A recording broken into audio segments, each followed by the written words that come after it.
Hey guys, welcome back to the channel. My name is Brian. In case you don't know, I've been playing the Overwatch 2 beta pretty much the last few days, whenever I pretty much get free time, and I've been having a lot of fun.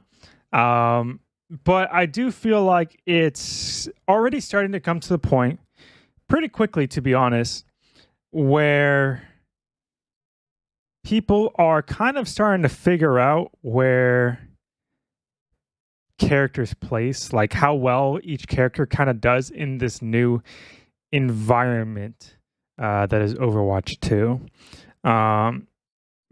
Most importantly, just because of the major changes done to the game in the environment, mainly such as only having one tank, being 5v5 now. Because we have that one less tank, that means we have way less barriers just in the way now as well. And on the flip side, not just in the way, but also not protecting us too, which is a key thing to note because I feel like that honestly affects most notably a lot of support players, how they play. I feel like a lot of support players are, especially if you happen to be a lower elo support player on Overwatch 1 ranked, I get the sense that a lot of people are trying to play Overwatch 2 like it's Overwatch 1, and when it's honestly, you're better off just thinking it's a completely new, different game. That's just the best way to think about it, in my opinion.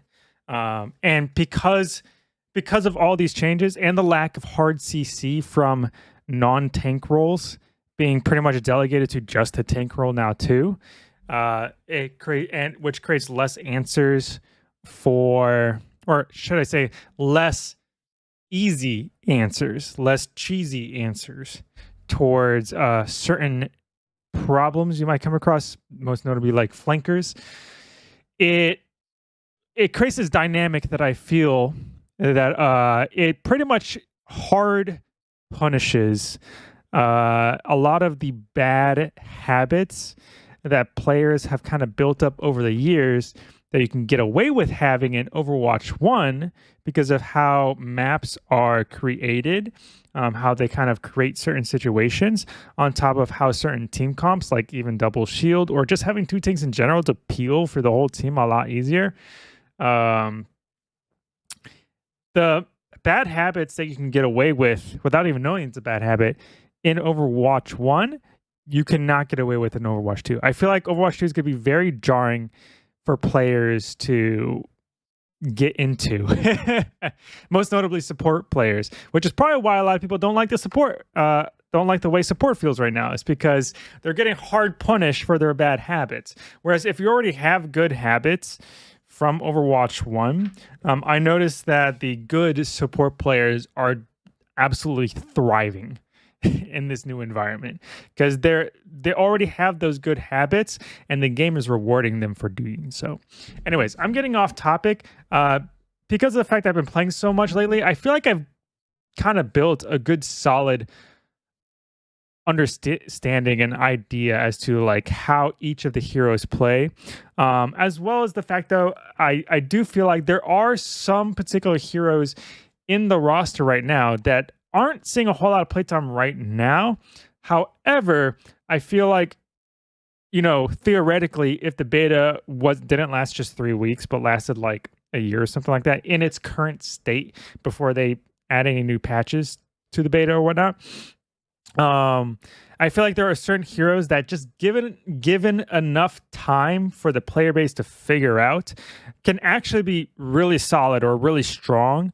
It's just the fact that they're not as obvious on like what to do with them type of thing.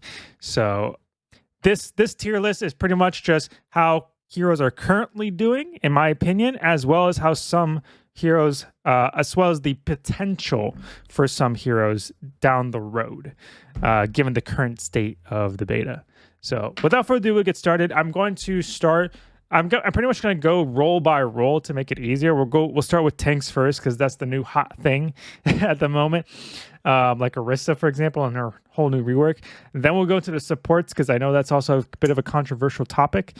And then lastly, we go into the DPS just because a lot of the DPS kind of share a lot of similarities between each other now at this point with how the game plays. kind of feel very similar. It's just more so that, you know, a lot of DPS will now just, you're kind of filling the same role just with slightly different abilities is all. All right, so let's go ahead and start off with tanks first, just because I feel like those have gotten the most drastically changed role. Not only are we losing a tank, but obviously we got quite a few reworks, as well as even having Doomfist enter the tank role from the DPS role. So first up, we'll go ahead and talk about Orisa. I personally think Orisa is S tier. S tier to the point where, personally, I feel like Orisa is just a little too overtuned. Primarily because of the fact that I feel like she can do almost everything, to be honest. Her kit practically almost lets you counter most other tanks. Just most other tanks. Her javelin, her spear, whatever you want to call it, because of the fact that it has the knockback, ends up being like a really great counter to a lot of heroes. Not just tanks, but if you are skilled enough at her javelin, I'm still not proficient enough at actually landing the javelin, especially on smaller targets. But I feel like once players start becoming really good at throwing the javelin, I feel like it'll be a really great skill shot move at dealing with enemy flankers that are coming after your backline. Personally, because of the fact that, like, well, when they're coming after your backline, you can chuck it at them, throw it. I'm going to chuck it at them, throw it, and it should hit them and knock them back, giving your backline some space and leeway to get away potentially. So it lets you be able to essentially almost like peel for your backline or your teammates. I don't even need to say backline, just teammates. It just helps you peel for your teammates at a distance, which I think is insane. Which not only providing knockback, but actually can potentially receive a hard stun if they land into a wall too. So I think it's just a great tool. The spin spear is insane for disruption, as well as just forcefully taking space, which not many really of the tanks have at the moment. I think the only other tank that could potentially do that, forcefully taking space, is Doomfist with his punch, because he can mass punch multiple people in a given area with his charged gauntlet. She can forcefully take space, which I think is just super insane value, as well as denied damage too. It's actually crazy. Personally, on top of having Fortify, which Orisa already has a lot of armor, which armor got reworked in general to make damage just, I think it's like 30 or 40% flat damage reduction. I think it's 30%. But Fortify even like adds on top of that, on top of the armor too, on top of giving her extra health. So like Fortify is actually cracked. On top of having CC immunity, it's literally a cracked ability right now, Fortify. So much so that you can quite literally chain a bunch of your abilities all together, where you basically become unkillable as Orisa. You can literally pop Fortify for the CC immunity, the extra damage reduction on top of your armor, on top of the extra health you get from fortifying. Then when that ends, you can go into your spin spear to deny a area and damage, incoming damage is coming. And then you can go into your ultimate, which the ultimate alone is also insane too, because you can literally just like team wipe people out of nowhere, because the pull-in effect on top of the slow and the damage ramp is just insane. On top of the fact that I don't think a lot of people realize this, but you actually get automatically fortified when you ult. So even if your fortify is not off cooldown just yet, it's still on cooldown, you will still get fortified when you ult. So quite literally, you can just go for a big chain ability combo of going fortify, spin spear, maybe javelin somebody for a quick stun, and then go immediately into your ultimate for an extra fortify and health and CC reduction and damage reduction, while CCing the entire everybody around you and doing mass damage. She's actually insane. And by the time that's over, your actual fortify ability is probably off cooldown. So you could do it again. So you could stay. She's literally cracked. She's probably the best tank, in my opinion, among all the tanks. Now, don't get me wrong. among the other tanks, there's a bit of a rock paper scissors among the tanks right now. But I feel like Orisa at the moment currently kind of breaks the rock paper scissors mold. So instead of being like either rock or paper or scissors, Orisa almost acts as like a rock and or a paper and or a scissors at times, depending on the matchup. She's really good, very flexible. Personally, the biggest thing that's hard to play against an Orisa is the fact that, aside from the fact that it's hard to do like any damage to her because she's just always fortified or always denies damage, is the fact that her fortify makes her immune to CC, which I feel like it's supposed to be relegated to the tank role. Okay, so theoretically, the biggest counter to a tank should be another tank, right? Because they're like little mini field like little mini raid bosses. So a good example would be like Reinhardt. Well, when Orisa is denying damage and taking less damage stuff, theoretically, a Reinhardt could probably maybe go for a pin to try and like force the interaction a little bit more. But because of Fortify denying CC, Reinhardt literally cannot do anything against an Orisa. She just, primarily because of the CC prevention, in my opinion. So personally, I think the CC prevention should be removed from Fortify in order to make the counterplay actually possible again among literally the rest of the hero cast. But aside from that, she's really fun to play, pretty strong, and definitely one of the better tanks at the moment. Next up, I'm going to say Sigma. I'm playing Sigma in the solid tier, maybe called A tier or whatever. Primarily because of the fact that I feel like Sigma still has, how should I word it? Sigma still lets your teammates play in that old Overwatch 1 playstyle where you can kind of have like a tank, a shield hero, but he still outputs insane damage. Considering the fact that his rock now does 100 damage on impact, if you rock a squishy and then follow up with two volleys with a single left click, you have insane DPS output now. So because he is basically another all-rounder tank, he's very good on, like, for example, defense on a lot of maps, on like hybrid maps, for example, where like the first point where the enemy has to capture the first point. Sigma's like really good on those maps, like King's Row. Like think defense King's Row. Sigma's honestly pretty good on like defense King's Row.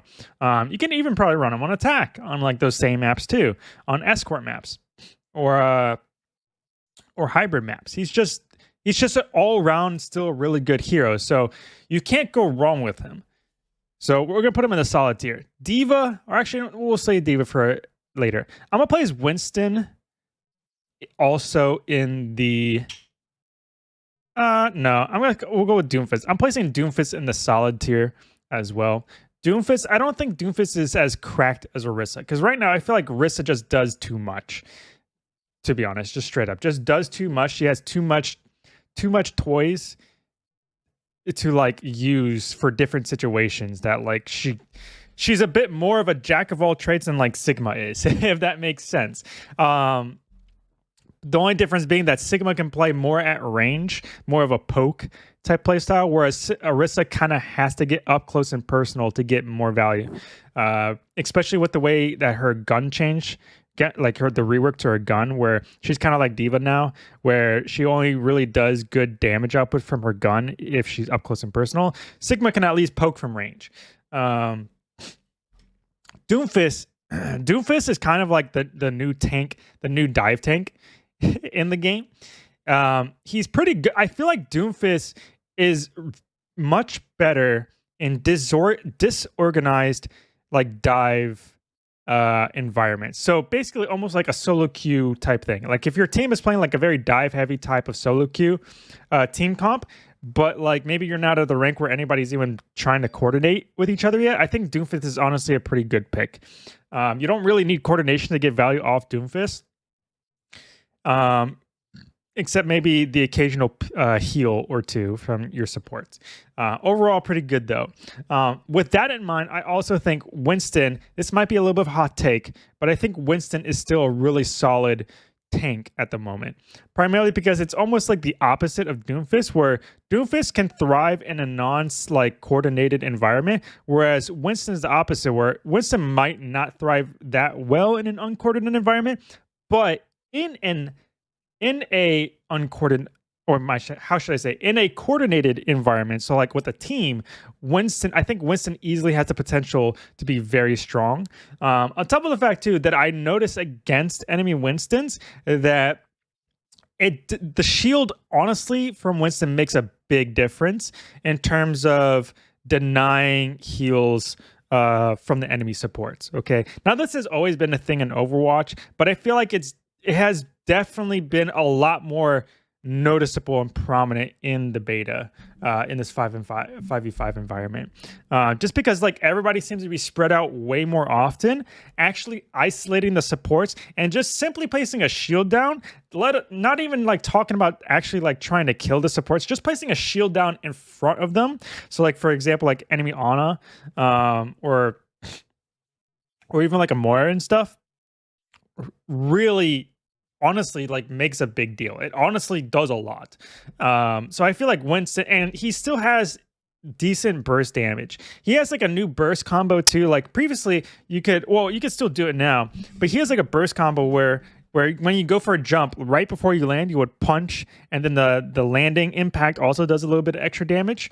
That's his OG burst combo. Now he has like a new burst combo where you can go for a jump, charge up an electrical shot, and then right before you land, release it on the enemy for a little bit of better burst damage than you would with a punch, and still get the landing impact damage too on top of it. So it's like his combo got a little bit better. And because of the fact he can kind of go after isolated targets a lot easier now, because the maps are kind of bigger. Everyone's tends to be way more spread out. I feel like Winston is honestly underrated within the community. He's just better in coordinated play, in my opinion, is all. With that being said, I'm going to talk about D.Va. I personally feel like D.Va has the potential to easily be S tier. Now, I don't see a lot of D.Vas, but probably because of the fact that I feel like most people just don't realize how D.Va could be and aren't using the proper playstyle for her. So, excuse me. I feel like the biggest potential from D.Va which is the main reason why I'm putting her in S tier, is that I feel like D.Va is probably going to be the best tank in the game to be able to peel for your teammates. Okay, so most of the other tanks as of right now kind of have like a selfish play style where you kind of just go in a way and maybe frag out, maybe get a kill or two. Some of them, maybe like the more divey things like Doomfist or Monkey, might be able to go after the squishies a little bit more often than maybe say like Sigma. D.Va, on the other hand, I feel like if the enemy team's playing a lot of dive heroes and the rest of your team are kind of struggling against them, D.Va will be a really great pick because she can get in. She can quickly reach her backline to help out, but quickly go back to the front line too to actually like put pressure. On top of the fact that she has the boosters like pretty quickly off cooldown, she can get in and out of danger very quickly and just get quick heals. And because there's less shields in the game too, you're actually more likely to get kills with her bomb, her ultimate too. So honestly, I feel like D.Va is a heavily underrated pick right now among the tanks as well. Where even in uncoordinated play, if you as the D.Va player at least can realize and spot that your team needs help in peeling, you have the potential with D.Va to be able to do that while still be able to do your job as a tank, in my opinion. So I feel like D.Va is very strong, just very underrated within the community at the moment. Next up, we're going to have Zarya. I feel like Zarya, honestly, is also a pretty solid pick. Although it's more... Actually, no. How should I say this? I almost want to put her in the niche category, to be honest. For reference, the niche category does not mean that these heroes are bad. It just means that they're usually the best used in certain situations, but when they are in those situations, they are really strong, in my opinion. And you know what, saying that, I think I will put Zarya in the niche category. So with that being said, The main situation that I feel like Zarya would be really good in is, weirdly enough, almost like in similar situations that Monkey might be good in. Like if your team has a very dive heavy comp, you can run a Zarya, because then you can bubble your teammates as they go diving in. If you're running like a very like slow moving comp, honestly, I feel like there's just better picks. Maybe like Reinhardt or even Orisa, to be honest, just straight up. But I feel like Zarya can also be a good alternative pick to Monkey or Doomfist for dive heavy comps, essentially. Especially if you have a Brig and helping peel for your backline, Zarya also helps fill that role a bit. You know what? After saying that, I think I'll put her back in the solid category, because she helps counter enemy dive comps, because you can bubble your backline to save them. But she's also good at enabling your dive comps too. So yeah, I think I will put her back in the solid category with that. Next up, I'm putting Reinhardt in the niche category. Personally, I see a lot of the community, especially some of the top content creators for Overwatch, just saying that Ryan is just trash right now. Personally, I disagree. I think the main reason people, like a lot of content creators, are saying that at the moment is primarily because of the fact that I heavily noticed that there's a very select map pool in the beta at the moment. For example, I noticed that most of the control maps are not in the game. I've literally only played one control map at all so far within the beta, and that's been Lijiang Tower. It's the only control map I've seen. I have not seen the Paul, and I forgot what the other ones are. Quite literally, I've only seen one control map, and that's been Lijiang so far. And even Lijiang, for the most part, is still a map that's probably not the best to Reinhardt. Well, there's like one or two of the maps are in Lijiang that are good for Reinhardt, that are decent.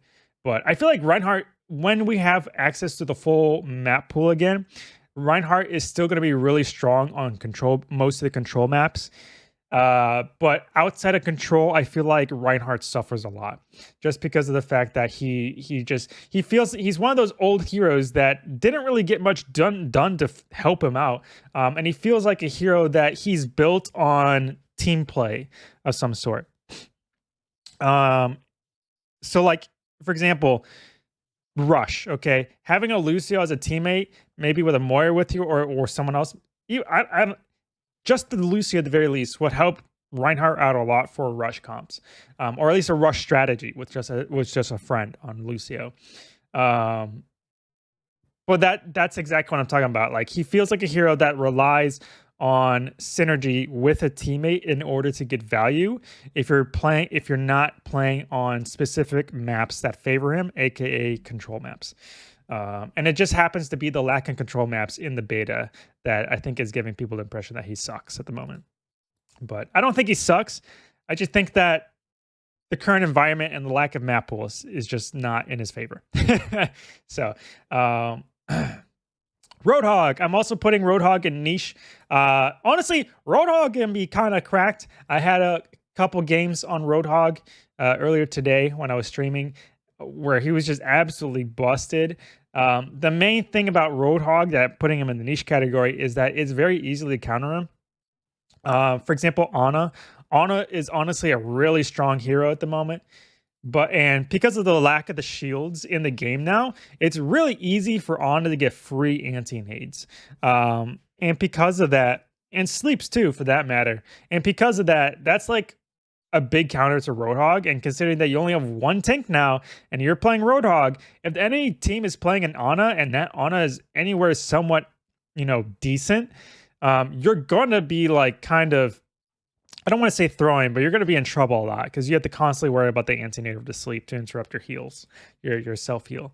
But as long as the enemy team is not running a hard counter to your Roadhog, aka Ana, I honestly think Roadhog is a very, very solid pick, very strong pick. He just gets countered very easily. Which is all. Next up, putting Wrecking Ball.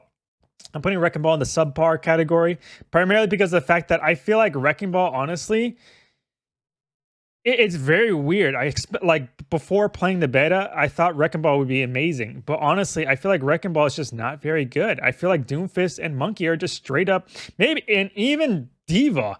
Diva can still potentially play a divey playstyle too if you really wanted to. Wrecking Ball is just probably the worst out of all the dive tanks at the moment.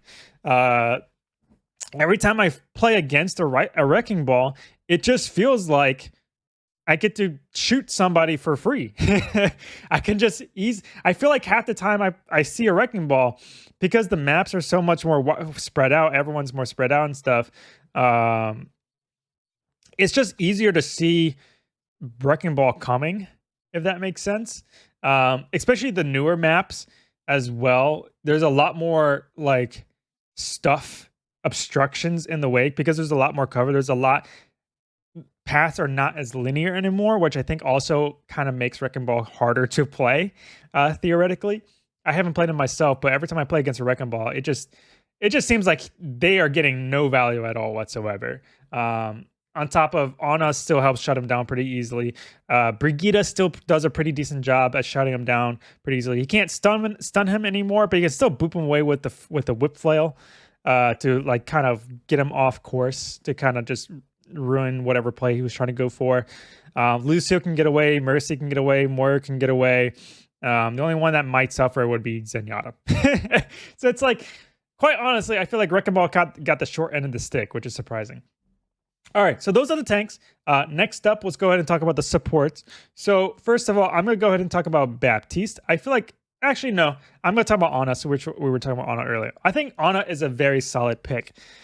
She doesn't feel OP, but she's not underwhelming at all whatsoever either. If anything, it felt like she got a bit of a buff from the Overwatch 1 playstyle, just because of the fact that, like I mentioned before, there's less shields in the game, and there's less like stuff you have to worry about now, where quite honestly, if you already have good positional habits from Overwatch 1, you will thrive in Overwatch 2.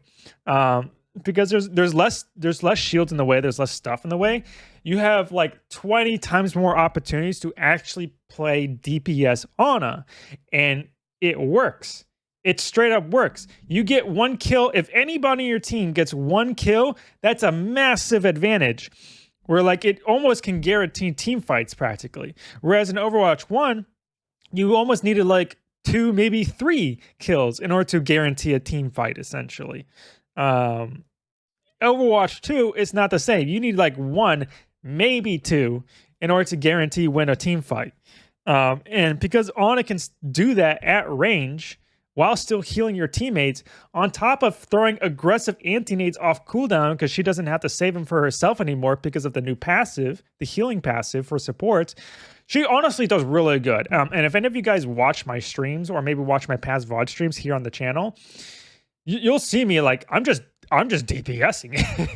Yes, I'll still heal my team when I see they're critical and stuff, but for the most part, I'm going for kills because they're so easy. They're so free for me to get. So Ana's pretty good right now. Very solid, in my opinion. She definitely, you definitely get rewarded for good habits in this game. Next up, we're going to go ahead and let's go ahead and talk about Lucio. I think Lucio is definitely S tier right now, just because of the movement. It's definitely hard to hit a Lucio. Always has been hard to hit Lucios. And not only is he good as like Reddit Lucio for an uncoordinated like solo queue like team games and stuff, you can easily play the Reddit Lucio and just frag out on enemy teams. I had a game or two where I played Lucio just to try him out, and I'm literally just assassinating people. I'm like assassinating the Widow in the backline and stuff like that for free. It's honestly pretty good.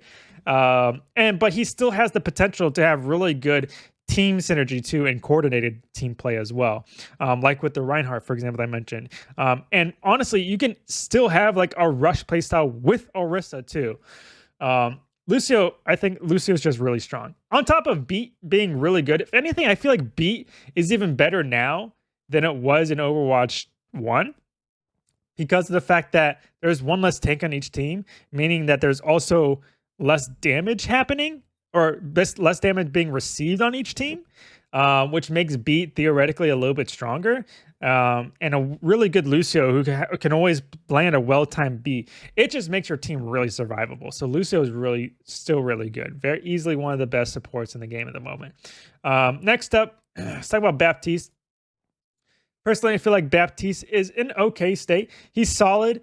I feel like Baptiste is solid mainly because of his lamp at the moment. The lamp is the main thing keeping him in the solid category, to be honest. Helps your more immobile team comps stay alive a little bit better. He still has good damage. He doesn't have any sort of soft CC or CC for that matter. But he can still get pretty decent positioning with his exo boots to get the high ground, which is really good on the new maps. There's so many high ground and flanks you can go for. The main thing that I feel like hurts, there's two main things that kind of, I want to say nerfed Baptiste, but made him not as good in Overwatch 2 compared to Overwatch 1, which is the fact that because there's one less tank in each team, and people are more incentivized to go on flanky playstyles or at least be more spread out. Baptiste doesn't get as much value anymore from his window, his ultimate, because most of your teammates are not grouped together as much as they used to anymore. So for the most part, if you're using window, it's primarily for yourself to DPS somebody, maybe get a pick or two. And the same thing can be said about his lamp as well, where because everyone's spread out, you're more or less primarily going to be using lamp either for yourself or for maybe one teammate. So still a solid pick, but not as good as he is in Overwatch 1, just because of that nature. We got 4 more supports. Next up, we got Zenyatta. Honestly, I feel like Zenyatta is niche. I'm not gonna lie, I feel like Zenyatta is pretty weak right now. But, and here's the big but, I feel like, and I know the rest of the community, content creation community, is kind of in that same vein. They kind of feel similar about Zenyatta. The only thing about Zenyatta, why I'm putting him in niche, is I feel like he's still a good hero. I feel like the biggest problem is that people haven't figured out how to make him work yet. In what situations does he work? And I think that's the biggest thing. Because Discord is still a strong ability. I feel like potentially in coordinated play, even just mild coordination, even if we just have like 1 or 2 teammates just listening to your comms in like a solo queue game or something, Discord can still be a strong ability to get picks.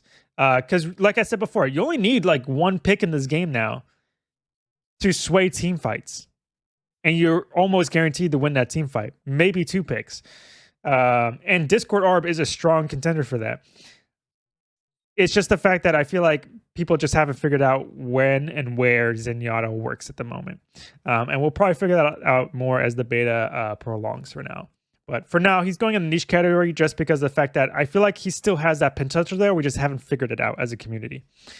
Next up, Brigitte. I'm placing Brigitte easily in the solid category. I'm going to place him a little bit above Baptiste, though. Just because Brigitte, I feel like Brigitte pretty much maintains the same play style that you would in Overwatch 1, assuming you play a good Brigitte already in Overwatch 1, which is primarily going to be basically being a bodyguard for a teammate. As long as you're just protecting like your weakest teammate at all times with Brigitte, you're pretty much solid. Okay, if the enemy team doesn't have any flankers on their team, you can play a little bit more aggressively, more up front with your like your tank or something. Because her shield is really good, at least at the moment. I don't know if they'll nerf it, but her shield helps her easily trigger her support passive to heal herself. On top of if you trigger her inspire, that stacks on top of the support passive to you just heal. You can always keep yourself up on top of having a shield. So she's a very tanky support on top of being able to easily help other squishies on your team survive. So as long as you just keep bodyguarding squishies on your team, honestly, you'll get a lot of value on Brigitte and still do decent healing and stuff too. So very underrated pick. I think the main reason why people are complaining about Brigitte being bad is just because they are bad at Brigitte, not because Brigitte is bad. I think that's just the best thing. And Rally is still a really strong ability too. I should add that. It's still really strong. Next up, Mercy. Mercy's going in the solid category too. I'm gonna place her above Baptiste. I might even place her above Brigitte slightly. Or actually, no, I think they're about the same, primarily because of the fact that, yeah, about the same. Mercy's kind of like an opposite category where, like, instead of bodyguarding somebody, she's enabling teammates even more. I feel like indirectly, the new scoreboard layout in the beta also indirectly buffed Mercy too, because now that you can easily see who's doing the most damage on your team, it is way easier to pinpoint who's doing more damage so you can prioritize your blue beam on them. Okay, and I think that's a massive buff. Okay, so if you notice, for example, that, hey, my DPS are kind of lacking in terms of damage, but my tank is popping off, my tank is doing a fuck ton of damage, you can prioritize your blue beam on your tank.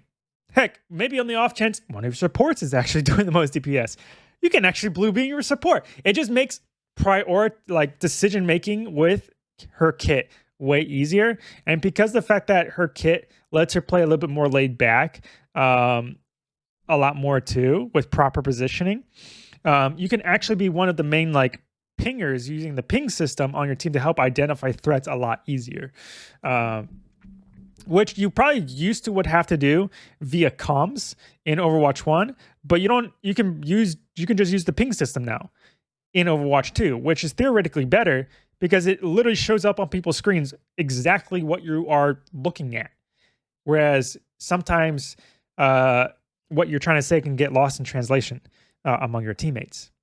So I feel like Mercy is honestly really good, especially being like I said before, less shields in the game, meaning it's a lot easier to shoot people, meaning it's a lot easier for Mercy's blue beam to get value as well. So I think Mercy's a very solid pick, as well as having Guardian Angel and Valkyrie to get away very easily. She has the mobility to survive and thrive in this environment. So she's kind of like in the same vein as Ana, where Ana can go more aggressive. Mercy can just do her job a lot better in this environment, in my opinion. Next up, Moira. Moira is a very easy S tier, in my opinion. I feel like Moira just has, because of the fact that your passive now triggers off 1 second, using Fade once, well, at the end of Fade, you'll automatically start healing yourself with your passive.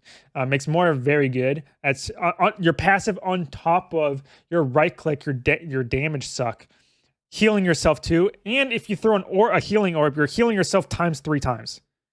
That's insane.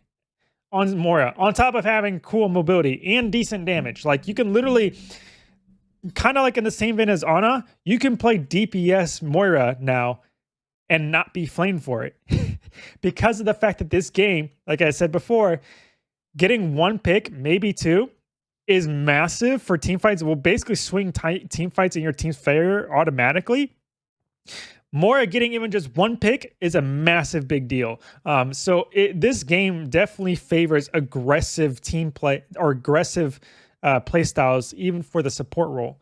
And Moira is just absolutely perfect for that. And she can still fulfill that healing role too, if needed. So very solid. Maybe a little too much. Especially since you don't have to aim as much compared to like Ana, for example. So those are all the supports. Last but not least, we got the DPS category, which is also the longest. I'm going to go ahead and just talk about Sojourn real quick, just because she's the new hot stuff. I personally think Sojourn is subpar. Actually, before that, let's talk about Soldier, which is the main reason why I think Sojourn is subpar. Soldier, I think it's easily probably one of the best DPS in the game. I was playing Soldier, and the fact that, keep in mind, your your DPS passive gives you, what is it, 15% increased movement speed compared to the rest of the roster, compared to tanks or supports. So you're already faster as a DPS, but with Soldier having that passive on top of his sprint ability means he moves even faster than what he did before. So he's very good at flanking, and his gun is very reliable to land shots. I haven't tested it, but I want to say Soldier's gun even does more damage than Sojourn's gun, which is kind of very similar. On top of his rockets are a lot more reliable to land and use compared to Sojourn, who has to charge up the railgun first, whereas Soldier just gets it off cooldown. Since we're talking about both at the same time, I might as well just keep Sojourn in the subpar category. So essentially what I'm trying to say is I feel like Sojourn is basically like a budget soldier, where Soldier basically just does Sojourn's job, but easier. And because it's easier, it's more reliable. And I think that's the big thing. His primary fire, I think, is a little bit stronger than Sojourn's. His right click, the rocket, is also more reliable and already does a big amount of burst damage too. So it's like, why charge up a railgun and have to require insane mechanical skill to land headshots with your railgun to get picks, when literally you can just play Soldier, just tap them a couple times with your primary fire, land a rocket, and boom, you got a pick. Like, a pick is a pick. It doesn't matter how you get it. So the easier option is usually going to be the better one. And that's kind of what Soldier feels right now. He feels just like an easier version of Sojourn. Sojourn's cooler, but Soldier is just easier. It still has good damage, just as much damage as like Sojourn does. And probably the icing on the cake is Soldier's ultimate is just way more free to secure kills compared to Sojourn. Sojourn is pure raw mechanical skill, whereas Soldier, you pop visor and you got aimbot. Like I said, a pick is a pick. It doesn't matter how you get it. And Soldier reliably gets picks. So fortunately, they feel like they play similar, but Sojourn is just way too difficult compared to Soldier to warrant picking her over Soldier, in my opinion. So that's why she's subpar. Next up, Widow. Snipers are honestly pretty good right now, just because lack of shields in the game, meaning it's a lot easier to get sightlines on people. So if you're really good at Widow, you're gonna be doing pretty well in Overwatch 2, that's for sure. Reaper, I feel like Reaper's a solid pick just because he can still play that flanky playstyle if you really want to, but he can also be pretty decent on the front line, helping out your tank too. He's just a nice. He has a getaway tool to stay alive. He can flank. He still has his self heal, so he's survivable. He's pseudo tanky because of his healing and getaway tools. So he's just an overall, nice all-rounder pick. Hanzo is still solid.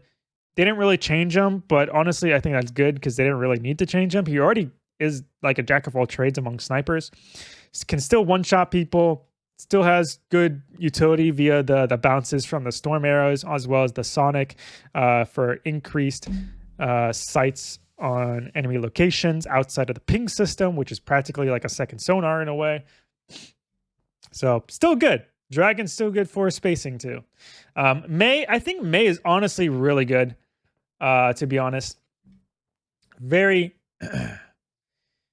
just really good. I feel like honestly Mei is probably one of the more underrated DPS at the moment. Wall is still really strong, even though they nerfed the health of the walls, where now each wall cone is now 200 HP. So now literally Ana can just 3-tap a wall cone now to take it down, which, oh my God, thank God they did that. It makes the counterplay against it a lot more bearable to play against. The wall is still strong because you can still isolate enemy teams or even isolate the enemy tank to get kills, or just use it as a barrier, as a wall. She does really good damage now. Okay. Her right click has always done really good damage, but the fact that her left click now does 100 DPS a second is insane. You can literally play a similar playstyle where instead of going to freeze people, you're now going to slow people, and in the process of slowing them, doing a lot of damage to them. So you're slowly killing them, but I say slowly killing them, but it's you're actually killing them pretty fast. It's really good. It's really good. Mei's honestly a sleeper pick in my opinion. And her ultimate is one of the few hard CCs still in the game among the non-tank categories. So Mei's pretty good. I'm not going to rate any of the DPS in any particular order, so these are just all kind of there. Sombra, I do think Sombra is probably S tier DPS at the moment. Probably mostly relegated to team play, to be honest. But I feel like even in uncoordinated team play, still playing that flanker like assassinate the backline playstyle is still gonna be pretty strong if you have good enough aim with her guns, of course. But the fact that how should I say that? With the combination of the ping system on top of her hack now reveals targets through walls for 8 seconds, on top of the damage buff for herself on hack targets, the 40% extra damage, she does a lot of damage now. On top of basically can give you never-ending infrasight essentially on 1 or 2 particular enemies, because you can hack them and just let your whole team see them, or you can ping somebody and just follow them and let your whole team see them through walls.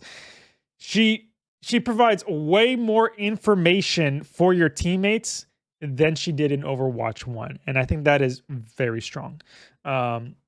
Not even considering her damage output, which is also very strong. Her EMP is way better now too, because the fact that you'd have the increased, you have, when you use it, you shave away 40% of their current HP when she pops EMP.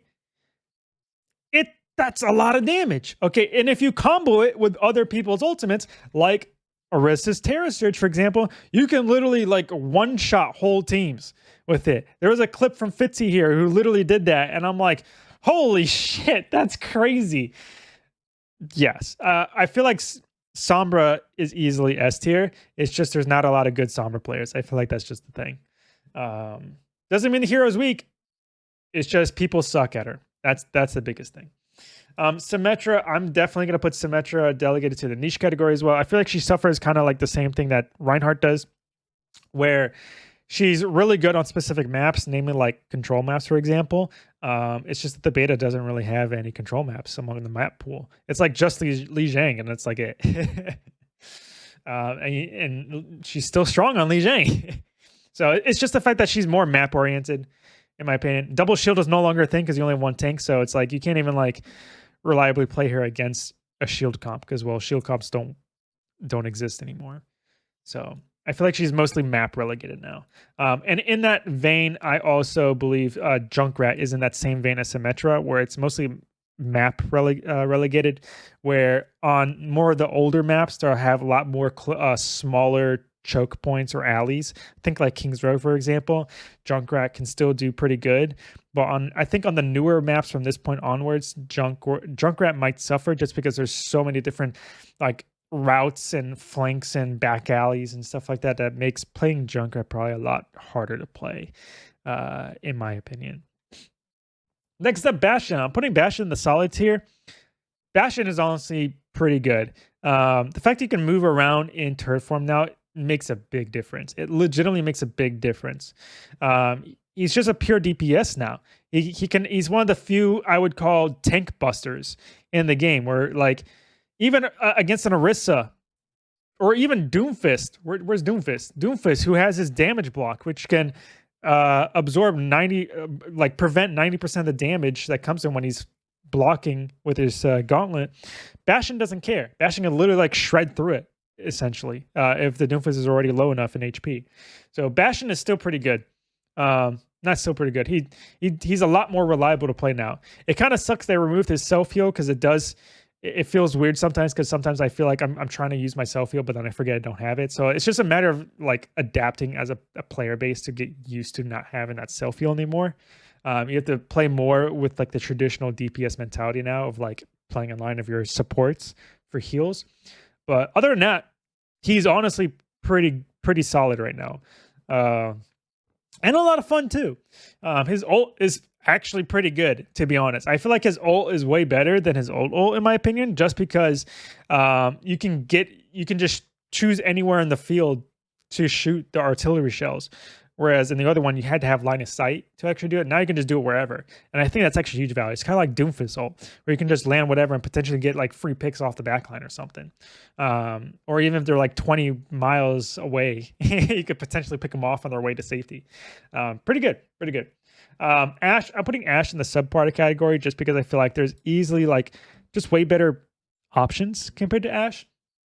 Hanzo is just a better option. Just not only can one shot, but has better tools for identifying threats with sonar and stuff. On top of, obviously, there's Widowmaker, which can just one-shot too, but and at longer distances. The main thing that always made Ashe really good in Overwatch 1 was her Dynamite and Bob, okay? Dynamite, in a way, got hard nerfed primarily because people's playstyles have changed in Overwatch 2, just because it incentivizes everyone kind of like spreading out and flanking a lot more. So Dynamite is really good in Overwatch 1 because you can hit multiple people with it. But because there's not as many people like grouped up together anymore in Overwatch 2, you don't really get as much value out of Dynamite anymore. That's just it. You don't really get much value from it. In which case, you're basically just a worse sniper at this point. The only good thing about Ashe at this point is Bob, and that's it. That's basically it. Bob is still solid, but because you lose value off Dynamite now, and which means you don't build ult charge as fast anymore too, because you're not hitting as many targets. It's harder to build Bob in the first place. So just subpar compared to the other better options essentially out there. Next up, Genji. Genji is still very good. If anything, he's just straight up better now because there's less hard CC in the game to shut him down. He has way more potential to pop off like he used to when the game first came out. So it's more like Genji's almost back to like his old glory days in a way. So if you're a Genji main, you're gonna love the beta because you can just get away with free kills now a lot easier. On top of Nano Blade, so like you're not just a Blade bot anymore. Now you can literally just go get kills in the mid fight, and now literally Blade is more like icing on the cake, where Nano Blade legitimately can almost guarantee team fights now, and it's really nice. Also, kind of terrorizing when you're the support player. On that note, I'm going to talk about Torbjourn. I'm going to save the flyers for last, to be honest. Torbjourn, I feel like Torbjourn is a very underrated pick right now, especially amongst the newer maps. I feel like because of the fact that everyone likes to flank and spread out a lot more, Torbjourn's turret is so good. You can basically place a turret near your backline to just protect your backline, or basically help give prior information for when people are popping up to come after your backline, because the turret will automatically start targeting them to shoot them. He's also kind of tanky too, kind of like along with Mei with Overload, and also has armor himself for the extra damage reduction. He still has good damage too. His ultimate is still pretty decent. Honestly, very underrated in my opinion. I feel like he has good potential. It's just everyone's kind of playing with all the new hot toys at the moment that they're kind of forgetting about Torbjourn. But I feel like Torbjourn's honestly pretty strong. Still pretty good, I mean. Tracer, easily solid. I might even want to say Tracer might be S tier, to be honest. I don't play a lot of Tracer, so I don't know for certain, but I feel like her potential to be S tier is 100% there, just because of the fact that she still does good damage. She still does good damage, and because the game incentivizes a flanking playstyle a lot more now, and there's less stuff to shut down Tracer, so like hard CC, on top of there's not as many shields in the game right now too. It's a lot easier. It's in the same vein of like Genji, for example. It's a lot easier for Tracer to do her job now at this point. In a way, you can almost say like Tracer is like a better Genji in my opinion, because you build ultimates a lot slower now, and Tracer doesn't need her ultimate to get value. She gets picked, like pretty much her entire kit is focused around the mid fight, which is perfect for Overwatch 2. Whereas Genji can still get picks off the mid fight, but he really gets picks with his ultimate. So it's kind of the opposite, where she's better in mid fight. He's better with the ultimate. Still good in mid fight, but better with ultimate. Better in mid fight, not as great with the ultimate because you only get one person typically. So it's just better suited for this new environment, in my opinion.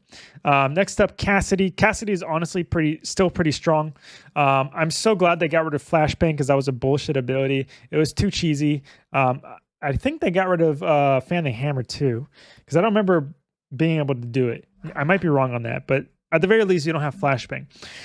From my experience, Cassidy feels like he still plays the same like he does in Overwatch 1. in terms of like, even with like, assuming you had a flashbang, he feels very similar to Cassidy with a flashbang.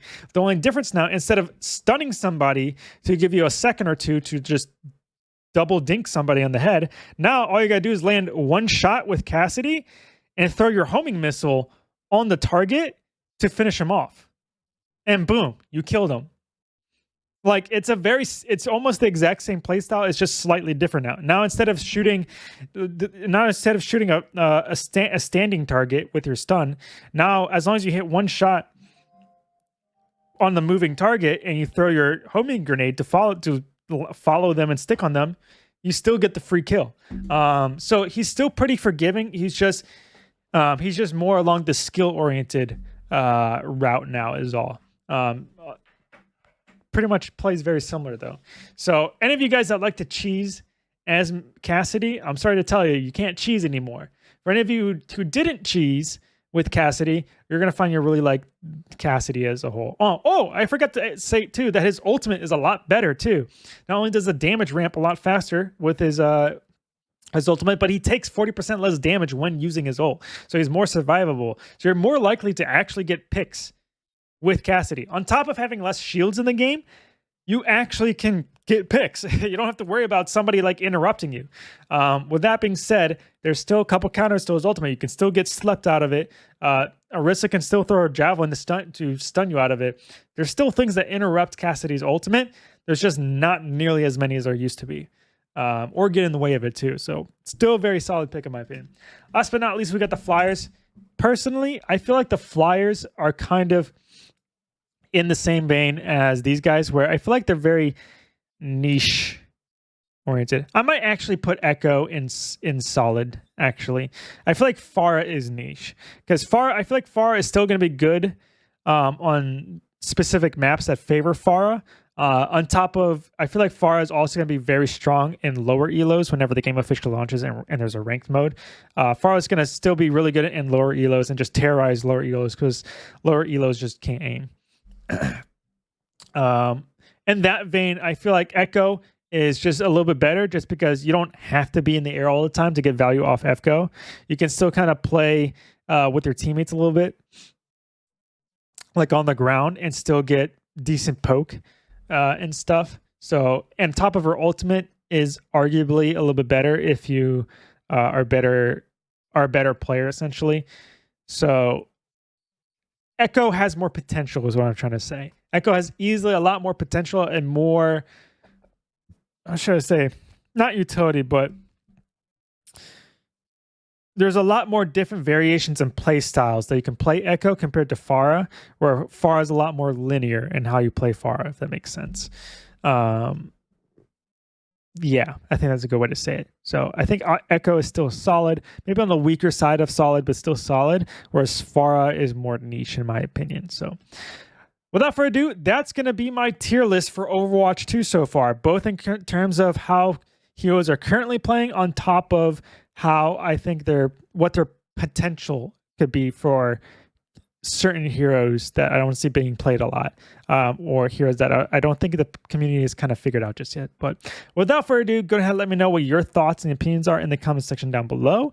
Do you agree or disagree with some of my picks? I would love to hear your thoughts. Even if you don't have the beta, go ahead. I'm always down for theory crafting. I love that stimulation in my brain. So go ahead and let me know. But without further ado, I will see you guys in the next video. If you enjoyed the video, please leave a like, subscribe, and hit that bell button. It's the best way to know when I upload more videos such as this one. By the way, also feel free to join my Discord, especially if you have the beta. I am looking to try and gather as many people to do like a pugs type of environment, like team-based pugs environment for the Overwatch 2 beta. So if any of you are interested in that, please, by all means, join the Discord. But without further ado, I will see you guys later. You guys have a good one. Peace.